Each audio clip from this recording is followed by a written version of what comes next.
I'm Chris Parkin. Welcome to today's unboxing video. We've got another rifle here from Sportsman Gun Centre, and as you can see on the box, it's a Steyr Mannlicher, and this is a CL2 SX Mountain. I've just checked over some of the paperwork to make sure I've got some of the details, but here we are. So in the box we have guarantee certificate, and we appear to have target shot with 100 metre grouping, which says it's 100 metres, and it's clearly less than 2 centimetres for 3 shots, which beats the sort of regular MOA standard for most of the industry. Instruction manual here. This looks reasonably detailed. That will be one to perhaps point out in the full review. General overall build look. Small bow, sling swivels, and here we have some mechanics. This would appear to be the bolt. I have shot one of these, I think, a few years ago. I can't remember all the details. That would appear to be is that a 4-lug bolt? That's a 4-lug bolt. It's full diameter with single raceways on here to accommodate bolt travel, bolt stop, and anti-rotation. It's got the usual Steyr sort of, I think it's called a butter knife handle bolt handle there. Push feed bolt face, single extractor claw, and a single plunger ejector. Let's have a look at the rifle.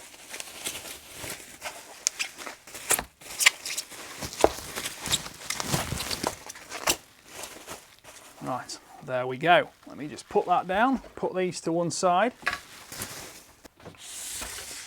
So, what do we have? This is a cold hammer forged barrel. It's in 223. We've got a threaded muzzle, a 15x1 for a moderator or break. We get a very nice look of the sort of barley twist on the barrel. 6 screw points here for scope mounting. That'll need bases or a rail on it. The stock is fully free floating. It's quite stiff. We've got a sling stud at the front or for the bipod mounting. So magazine drops out the bottom. I haven't checked capacity on that yet, but I suspect that's perhaps a 3+1, but I'm sure we'll soon see when we get around to trying the rifle. Pop that back in. I believe this is it's a fully synthetic stock, but it's got an aluminium bedding block inside, I'm led to believe, so I'll be investigating that more in depth of the final review. First impressions of the stock are it's got quite a nice finish. It's not too hollow, slightly mottled sort of texture for a bit of tactile grip, and it's got copolymer, inlaid black grip on the fore end and the grip here. I think the trigger's a set trigger. We'll test that in a second. Solid recoil pad, mounts up nicely. I don't like spongy recoil pads, especially on smaller cartridges like this, because when you sort of putting the gun into your shoulder, it's hard to feel how much tactile pressure you've got on it. So let's pop the bolt in. Now, if I remember rightly, I've got to be just a little bit cautious with the safety catch on this. Make sure it's in the correct orientation. So, right, as you can see, we've got, that looks to me like a 90-degree bolt lift, which will be 2 pairs of 2 lugs. So we've got 4 lugs there. The bolt handle, okay, let's look at the safety catch. The safety catch is on the back here, and rolled backward, the bolt handle is locked. If I push the little grey button down here and go to the first stage, which shows me a white blob there, that gives me full bolt operation with a safe rifle.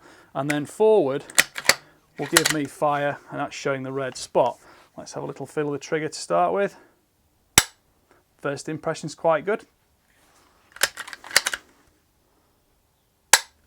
Let's see if it is a single set unit. Go for the push forward. It is a single set unit. So, oh, that's very light. Very light. I'll weigh those, list those details in the full review, which is going to be a slightly later date. So this is a 223. It's going to get used for some pest control, foxing. We're just about waiting for the harvest to occur, perhaps in the next few days even. So where all those foxes have been hiding for the last 2 or 3 months, fairly inaccessible, with lots of food going on for them, but the harvest is going to be a nice time to get back out and try this rifle. I believe, I did open the box earlier and checked, I've got weaver bases and weaver rings for it, and a Nightforce SHV scope to go on top. I've also got a PARD 007A to go on the back of the Nightforce for night vision use. And hopefully at a later date I'm also going to be trying a PARD 008 on it. So there we go. If you like the rifle, if you like the review, please like and subscribe to the channel, because the full review will be coming in probably about a month's time. And it will give you all the details that I can't tell you straight away from an unboxing, because as well as reading off a list of specifications, which I could do, I think you might be more interested in my opinion of the rifle. Thanks for watching. Bye for now.